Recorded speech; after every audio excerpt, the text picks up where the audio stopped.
Hello once again, YouTube. Major Tom 2417 here with the second day of Christmas in our 12 Days of Christmas video countdown here. And yes, this is Batman Forever for the Super Nintendo. And yes, I do have a history with this game, because I got this game, well, my brother and I got this game for Christmas on the SNES back in the 90s.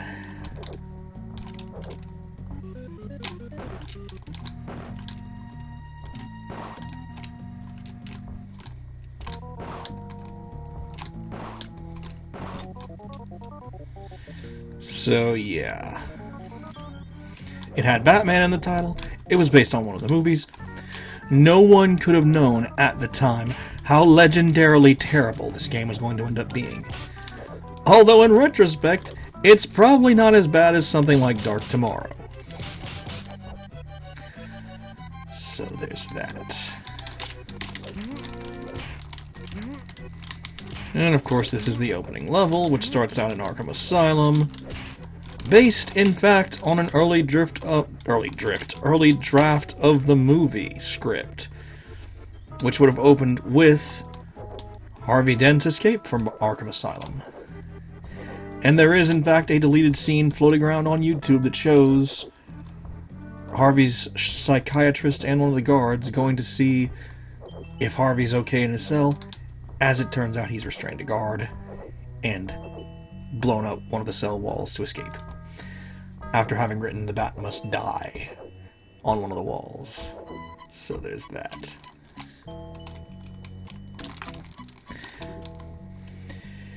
And yeah. Oh, this is one of the fun parts. You have to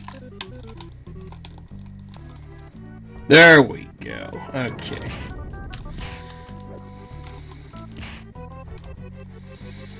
So Batman goes into Arkham Asylum and just starts kicking the crap out of all the inmates.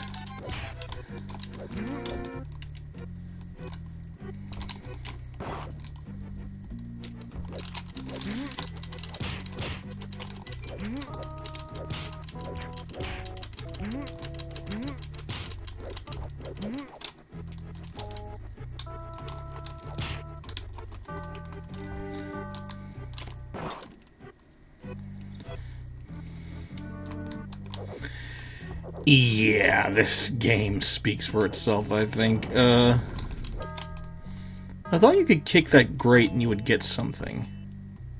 I guess not. I'm probably going to have to cut out the part where the riddle appeared on screen because nothing was happening. And as we all know by this point, ABI Demux does not like frozen images on screen.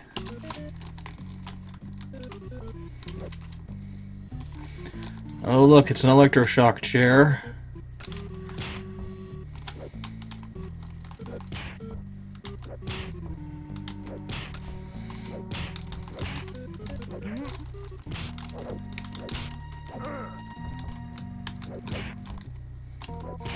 In retrospect, the movie of Batman Forever wasn't the worst of the 90s movies. I think that honor will distinctly be held by Batman and Robin. But it was still kind of a clunker in certain departments. Although, again, Mad Tim. Is this them taking a shot at Tim Burton? Seriously?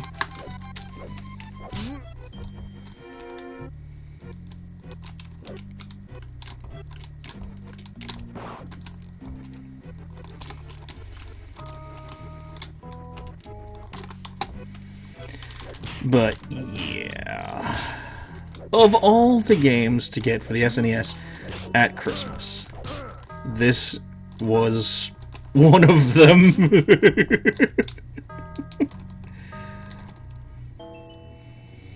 So, but at least the Arkham Asylum part is very nearly over. All you have to do is just keep kicking these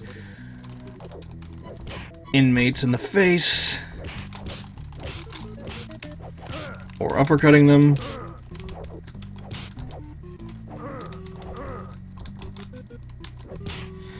And they drop down in pairs. Riff raff, haha. Oh no, they defeated Batman. What are we gonna do? And then he gets right back up and starts kicking them in the face again. Because that's surely the way to rehab them. I think the guys who did the motion, or the guy who did the motion capture for the Arkham inmates, is also the one who did the motion capture for Batman. A lot of people pull double duty in this game, doing motion capture and such.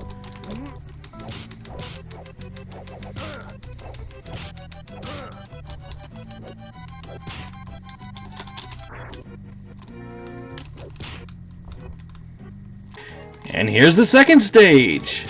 The Gotham City Bank. And I've already lost a life, even though the level has just started. So that's wonderful. But yeah, this is one of the games. Vorta. Is that somebody from Star Trek Deep Space Nine? The hell? Yeah, if I remember correctly, the Vorta were the species where one of their main representatives was played by Jeffrey Combs, who would go on to voice the Question in Justice League Unlimited. I'm pretty sure that's where that name comes from. Were they just picking random enemy names out of a hat? There's a random two-faced thug, one of these guys, with the pink or red pants, I guess, who has the name Red Hood later on. And for anyone who knows Batman mythology, Red Hood is not just some random thug. Red Hood is definitely a more significant Dark Seed. Where did they come up with these thug names? And of course the firing chainsaw, which is something that would be so appropriate on an action figure. But there were no figures made of the two-faced thugs, I don't think. Saber shares his name with one of the American Gladiators, I believe.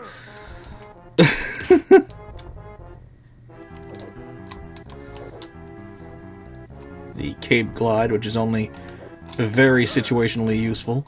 Samurai! Just some dude in a cheap suit calling himself Samurai. And then this one's called Shogun.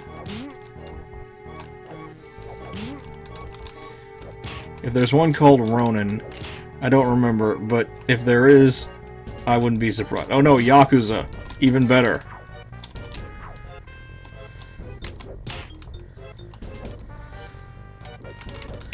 And I lost another life. Wonderful. I lost a life to Yakuza here. I seriously think they just picked these names out of a hat. I'm not picking up the riddles because they freeze the screen, and that will just be a pain to deal with. Oh, full health. But they freeze the screen, and that'll be a pain to deal with in AVI demux. So, yeah. Sorry, Edward Nigma, but your riddles will go uncollected. And I love how there are so many videos talking about what would have been for Tim Burton's Batman 3, which was Batman Forever in the end. And they always show Robin Williams in a bowler hat and a suit jacket with a cane, and the image is clearly just a recolored version of his character from the movie Toys, where he wore a red suit instead of green. Toys also has an SNES game, which I never got for Christmas, or even rented. And I know how bad that game is, and no, I'm not going to play it on my channel, because I have no desire to subject myself to that. So yeah, is what I was saying before I cut myself off. Dog.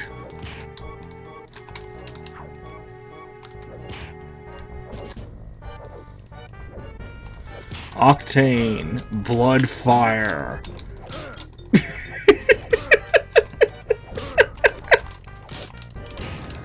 And this was made on the Mortal Kombat engine, which, as we know, was tailor-made for a beat-em-up. I'm kidding, obviously. Anytime the Mortal Kombat engine was... I think this is one of the few times that this engine was used for anything other than just Mortal Kombat. I mean, they tried it again with Mythology's Sub-Zero, but we all know how that turned... Titan! Not Teen Titan, just Titan. And he's not proving to be so titanic after all, because Batman just kicked him in the face repeatedly. And... oh, Warlock! Even better.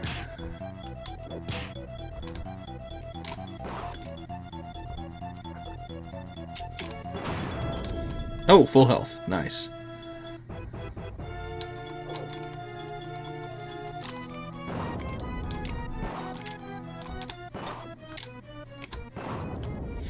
And you have to do that to send the elevator down. So, you go to the secret floor in the basement. Shaman. The singer Donovan, who did Mellow Yellow and Try to Catch the Wind back in the day, he has a new video out for a song called I Am the Shaman, directed by David Lynch. I watched earlier today. It was an interesting experience. I am, of course, a fan of David Lynch. Death Blow! Isn't that the movie that Seinfeld did a pirate recording of in one episode? Yeah, the little kicks. Jerry was tasked by Kramer's friend to do a recording of the movie Death Blow. And he did. And then, of course, Elaine taped over the end with footage of herself dancing. So, the titular little kicks. I love Seinfeld. That show was hilarious. Amazon. No connection to Wonder Woman, I guess. Or the retail website. That's Two-Face's true evil plan, to subvert retail online sites. Well, no, those didn't really exist. Did Amazon exist back in 1997? I don't know. I'll have to look it up tomorrow. Anyway, Griffin, not Peter.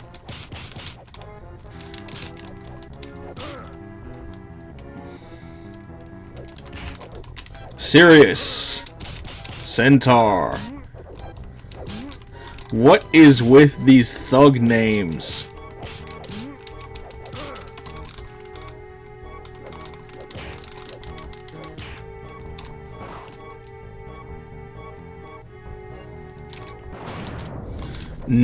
What?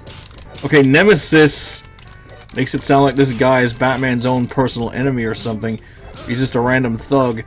Numbat? Is that even a word?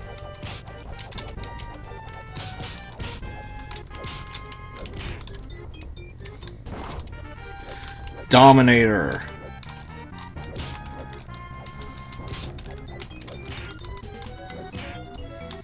Who fails to live up to his name completely and just gets kicked in the face repeatedly by Batman.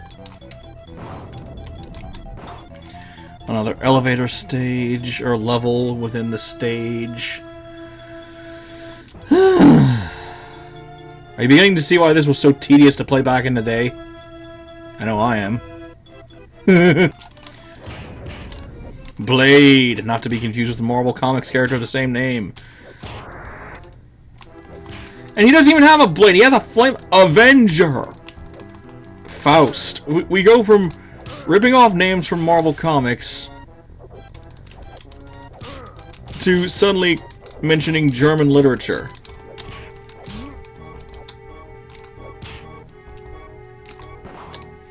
I think this is going to probably be it for this video, though. This is a hilarious look back.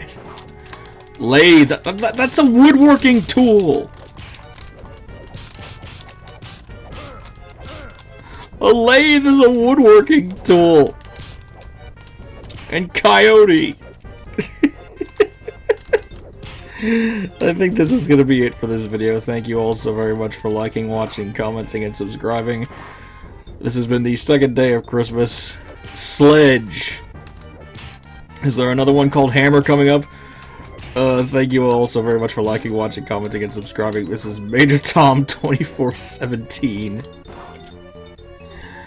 Signing out. Oh, there's nothing in the plant. Aw. Well, anyway, this is Major Tom 2417 for the second day of Christmas. Signing out.